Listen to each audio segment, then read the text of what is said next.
ma si fas yéene ànd ak Thioro ak Pape Sané xam naa ne Thioro moom peut-être dinañu dab si kanam loolu la ma Moustapha Niass wax xaw ma nag ndax dinaa ko gis wala ndax day nekk si tunnel yi mais ñu ngi fii ak Pape Sané di la ziar. delloo ziar soxna Mame Khady. nuyu la nuyu sunuy auditeurs sunuy followers nuyu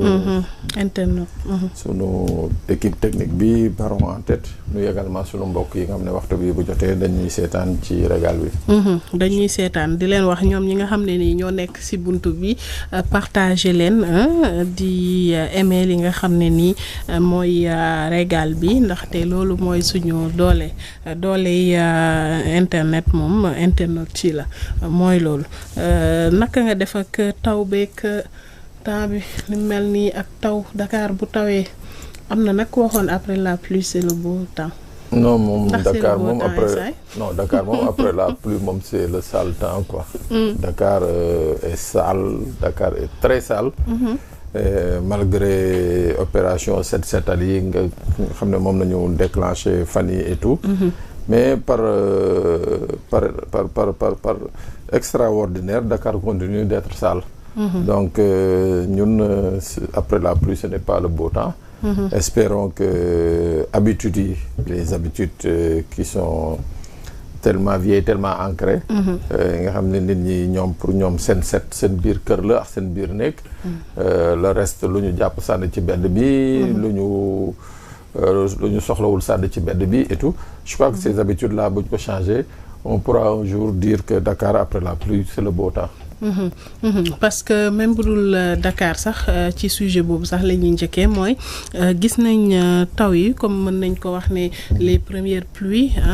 mes premiers dégâts à Kaolack par exemple à Dakar boo jëlee ci ñu si mel ni ay Tivaouane Peulh Kër Massar ak yenn gox yi gis nañ ne taw bu njëkk bi xaw na fa def yàqu-yàqu mais muy indi posé wu la question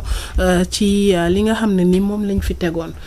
ci te Macky Sall tegoon ko fi muy plan décennal de lutte contre les inondations 12 ans après est-ce que finalement mën nañ ne réaliser jot nañ ci def jéego. Plan décennal boobu nga xam ne moo fi indi woon coow ba finalement assemblée dafa noonu benn commission pas d'enquête mais benn commission de fàtte naa nu mu tuddati demoon di ko saytu dañuy fàttali ni que plan boobu président Macky Sall daf ci dugaloon 700 milliards toll ci ay jamono mu yokkaat xam naa ne daal demoon na ba benn moment daal egg na romb na 800 milliards yi dem alors malheureusement les travaux de cette commission de l'Assemblée là bi nga xam ne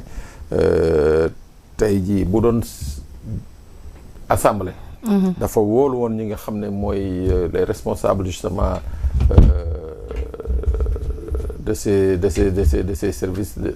ku mel ni ONAS ñu mel ni ministère de l'assainissement à l'époque les maires les préfets gouverneurs et consorts yi nga xam ne seen zone nañu jagle woon justement xaalis boobu pour ñu defar ko je crois que bu ñu leen woowoon soññu leen peut-être que tey jii on aurait eu moins grave que cette situation mais Mame Khady je le dis souvent ñun suñu dëkk bi xam nga lan mooy suñu problème dëkk mooy que on ne rend jamais compte fii on ne rend jamais compte c'est-à-dire que mun nañ la jox 1000 milliards tu en fais ce que tu veux et jamais kenn du la demander nga rendre compte kenn du la ne bon Khady ñëwal nga wax ñu 1000 milliards yi fan ak fan la jaar en fait c'est un peu ce qui fait que dans ce pays moom ngay da ngay gis ñu ne la 700 milliards plus dugal nañ ko ci wàllu inondation ñu toog at ba ci topp at ñetti at yi sa topp inondation yi gën a tar députés yi wàcc dem sur le terrain ils se sont rendu compte que am na sociétés yi nga xam ne dañ leen jox ay contrat sociétés yooyu xamuñu dara ci wàllu assainissement muy benn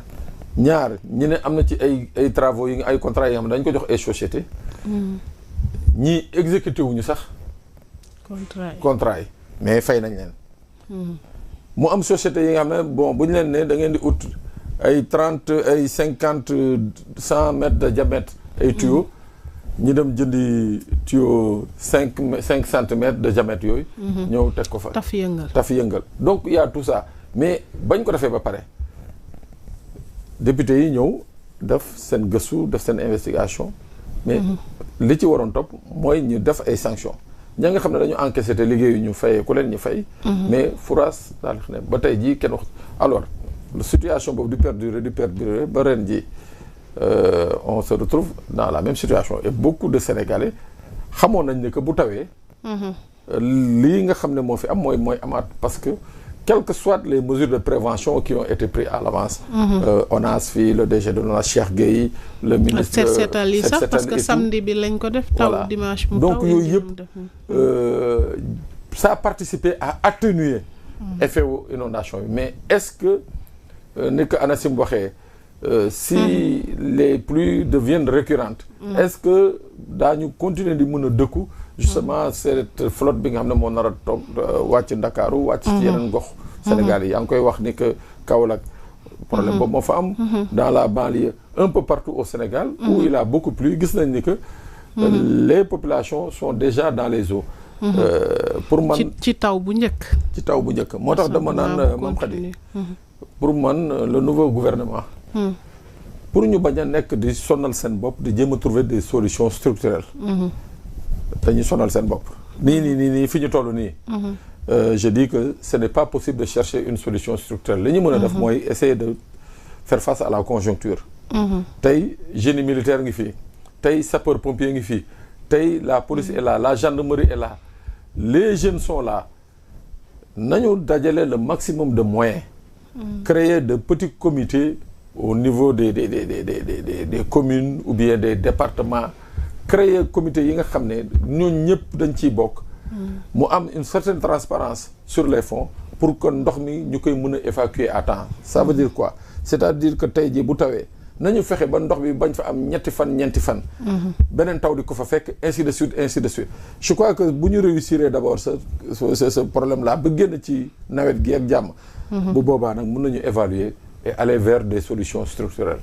Parce que gis nañ lu ni mel en 2012 le président Macky Sall je pense sax dafa jóge woon voyage yem ci noonu ba tax sax boobu mu jëloon ay décisions yoo xam ne nii mën nañ ne yu forte la demoon nañ ci sax ba doon wax ne dañuy tas Sénat. waaw kay tas waaw voilà pour jël dugal ko si et tout ça mais on a vu que ni effet pétard mouillé la gisuñu réellement li nga xam ne nii mooy jéego yu ñu jëloon yooyu noonu mu aboutir à quelque chose. waaw tout à fait moo tax ci sama njëlbeen wax ma ne on n'évalue pas au Sénégal. On n'évalue pas. 2012 tas nañu Sénat. Président Macky Sall décrété un plan décennal. def ci 700 milliards ne bu doyoo la ñu dolli. ainsi de suite in fine ba tey jii ñuy wax. kenn mënu la wax plan bi lan la jur. ci wàllu évaluation. moo tax ma ne nguur gi nii tey pour ne pas tomber dans le même piège. c'est-à-dire d'un pétard encore mouillé. nañu gérer la situation de manière conjoncturelle. Voilà gérer ko dans une transparence génn ci nawet gi ak jàmm. ba pare jéem a xool nag ni ñuy attaquer à bras le corps ce problème qui est celui des inondations. Et puis niñ ko defee ci ni ko sénégalais yi di réclamer ci affaire fonds force Covid-19 ak ci yeneen ak yeneen. Est-ce que lii tamit du wane ne war nañuy duut baaraam foofu it milliards yañ ca tudd am na ñuy wax 700 am ñuy wax lu bëri ci ne ana xaalis bi. maanaam point yu nekk lii day sulliwaat yeneen point yi yoo xam ne nii war nañ ci kii est-ce que tamit du indiwaatu débat wut foo xam ne nii liy nit yi di wax ne bale bi wala yet bi yéex na dal. bale bi ba am gars yi sax di tooñ ne est-ce que duñ jël aspirateur. bale bi fu mu ne nii. mu ngi setal mais des na setagul bu baax. yet gi dalagul. xaw ma nag président moom option ban la am. moom pour moom day setal wala day duma waaw mais li leer ba leer mooy que pour justement répondre franchement à ta question Mame Khady li ni mel nii munu fi am c'est-à-dire en fait il y a des situations yi nga xam ne il faut ñu koy faral di leeral dans ce pays buñ koy leeralul c'est ce qui fait que ça devient récurrent Pape Sané def na ko dara fekk ko ci suba Mame Khady ne non je vais le faire parce que voilà diw defoon na ko ainsi de suite wax nga ko tey jii y a eu ce plan décennal où des centaines de milliards ont été injectés waaw mais attends dañuy toog rek nii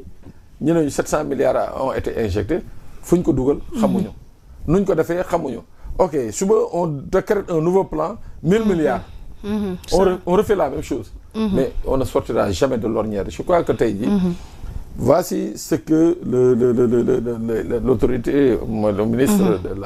de l'assainissement ou bien le directeur de l'ONAS la nga xam ne mënoon nañ ko utiliser comme base de travail mooy le rapport bi nga xam ne Assemblée nationale moo ko ci def c'est un rapport qui fait foi mais nañ jël rapport boobu évaluer ko xool teg ci table bi gis ne que fii waroon nañ fi dugal 100 milliards dugaluñ ko fa 1 milliard nañ fa dugal fii ainsi de suite kan moo ko def Pape Sané la ak diw ñoo ko def et puis à partir de ce moment c'est les deniers publics en fait